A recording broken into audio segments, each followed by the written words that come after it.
So I want a relationship like my grandparents had and my great grandparents. Is that a good thing?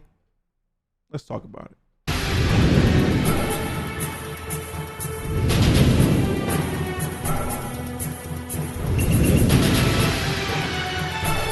Welcome back, viewers, to the Felix Black Show here on YouTube, your number one source for purple pill content on the internet.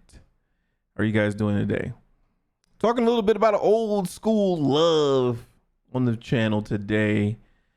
You know, I've heard a couple times, seen a couple memes where people talk about how their grandparents, great grandparents, the generations that were together for 30, 40 years and had that love that everyone's looking for. I'm not completely sold on that being as cut and dry as people say it is. Yes, they were together for 30 to 40 years. And that is an amazing, amazing accomplishment considering relationships are hard as hell, right? It's amazing. I don't think, given today's circumstances, those relationships turn out the same way. This is not a hot take or anything like that. I'm saying now, today, we are connected more than ever using the internet. Using just, availability of funds and money and companies, planes, trains, automobiles, coupons, discounts.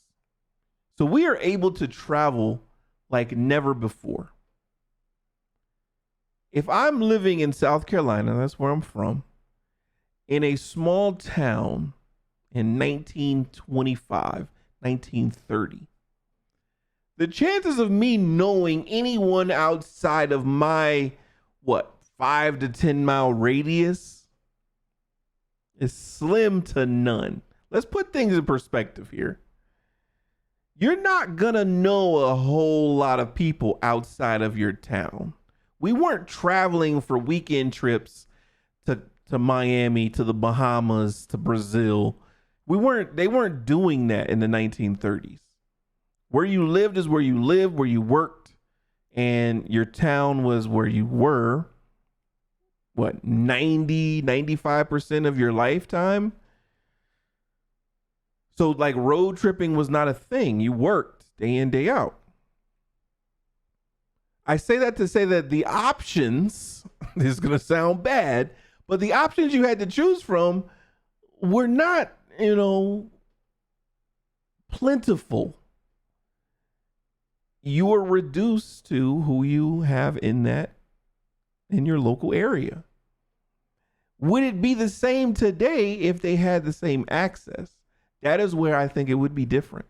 If they had Bumble, if they had Tinder, if they had Match, if they had Instagram, if they had TikTok, Facebook,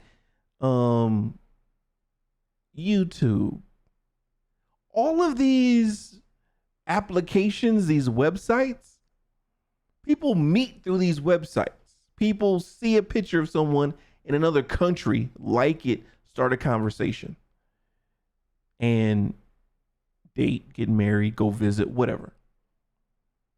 So when you have more options,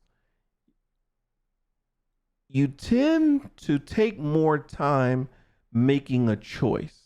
Am I right about that? Right? If you have two options, option A or option B, Rodney or Randy, you're gonna have to weigh those two. But if you have Rodney, Randy, Stanley, and Daryl, now you have more options. You're like weighing those four. So since we are connected the way that we are, it is harder to have a love like that when your focus is different. When I say focus, I don't mean it in a negative way. Again, the men and women of those generations had different focuses, different purposes they felt. And so now we know that once you graduate high school, you don't have to go work in the factory. Like, you don't have to do that. You can go on to college, possibly. You could become a YouTube star, possibly. You could join the military. You can do a lot of other things versus just going to work in the local steel mill or on your parents' farm.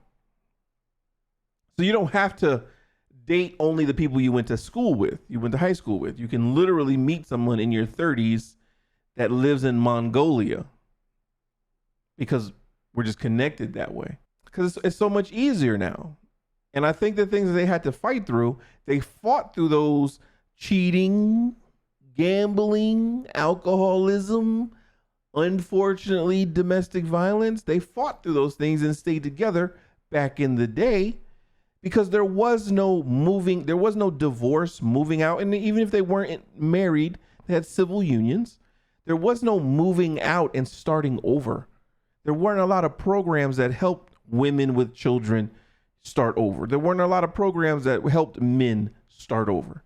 So where were you going to go? Your options were limited. I'm just being honest. Like, if I'm off my rocker, if I'm insane, please tell me in the comment section. But just look at this I'm just looking at this from a logical standpoint. When someone says, why can't relationships be like they were back in the day? Remove option, remove choice, and they probably can be, because there wasn't really a lot of choice on both sides back then. That's why they had 8, 9 children, right? Prices, the economy. One person working was fine. One person working is fine nowadays too. Don't give me that both people have to work type deal. You just have to make it do what it do. The same way they made it do what it do. They didn't have Balenciaga $1,000 shirts, right? But they had nice family meals. They had homes, clothes on their back. It didn't have to be expensive with logos and stuff like that. But I hate to be a negative Norman, but I think those days of relationships happening like that are done. Some of it's good because now people know that they don't have to be subjected to being unhappy and staying with someone for the rest of their lives. But some of it's bad because now we don't have as many of those marriages and relationships reaching 30, 40, 50 years. How many times have you seen like your grandparents, your great grandparents, they're just grumpy. Like they're just unhappy. You know what I'm saying? And I'm not talking about just because they're old. I'm saying with each other. I know we like to make jokes about it because of the way they like talk to each other, the way they play the dozens with each other, just call each other names. It's funny. But some of that is genuine. Some of them is just like they are literally tired of being with that person. Just 40 years, I'm tired. I'm tired of Susan. I'm tired of Rodney. But what else am I going to do in my 70s? Right? Now you see weddings with people getting married at 60, 70 years old because now it's okay to start over. It's okay to get out of a bad situation and to find something better, where that was frowned upon back then. It's kind of frowned upon now, but I think we are moving. We live in a culture. We live in a world of everyone should do what's best for them. Come into this world alone, and you are responsible for your own happiness. I'm not responsible for someone else's happiness. I can contribute to it, but if you tell me cooking for you every day makes you happy, I could cook for you every day and you still not be happy, right? Like you make that decision. I'm happy with this. I like this. I love this. So you are responsible for your own happiness. And I think since we feel more of that way now, and it's not as frowned upon, and people can leave bad situations that are not conducive to their happiness without being chastised and without, I won't say without, but they're able to leave those situations and start over and be comfortable. I think that's why we don't see that anymore. It's not a matter of men cheating, women cheating, men are bad, women are bad. It's not a matter of that. It's just a matter of we are now able to connect with different people, different places, different thought process, learn more, and become well cultured. And I think people want that variety longer. So most people use their 20s to figure it out, to have fun, to enjoy life, right?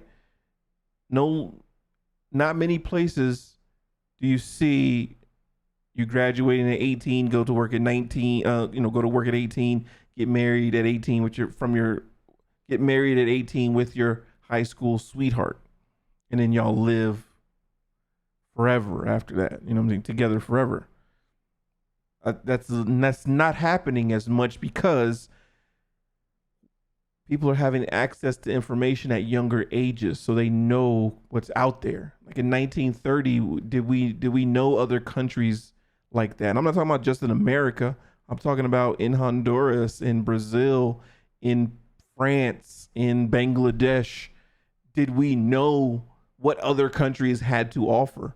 Did we know what the people of other countries were like, or was it just what we saw on TV? So now we have kids being born into the internet age with technology, and they're learning this technology at a younger age. They're being more exposed to more culture, more things at younger ages, which is just opening their minds. So we're not hyper focused on relationships. So it's not necessarily a bad thing. I think giving people more information to take in and more opportunities to learn is good. And so what happens is relationships are affected by that. So I think that's the thing of the past. Does it still happen? Absolutely, it still happens. But there's so much going on and so much opportunity that I don't think that that's people's focus the way that it used to be. And that's not necessarily a bad thing. It's called evolution of society. So that's my thoughts. You let me know what you think. Is relationships like our grandparents, being together for 30, 40, 50 years, is that a thing of the past? Can that become the norm nowadays? Why or why not? What do you think? Have you been with your partner for 40 years? Do you think you could be with someone for 40 years exclusively? That's I don't know. That's tough. Let me know what you guys think. If you haven't already, please hit that subscribe button. Where is it? This way. Hit that subscribe button, please. Let's get the subscribers up. Share the video if you like the videos. Remember, I'm on all platforms, Felix Black, and you can catch snippets of the videos. Share with your friends and family. I'm always appreciative of that, and I'll make sure that if I see that you shared it, I will like it and comment on it. Appreciate y'all. Thank y'all for watching. See y'all in the next one.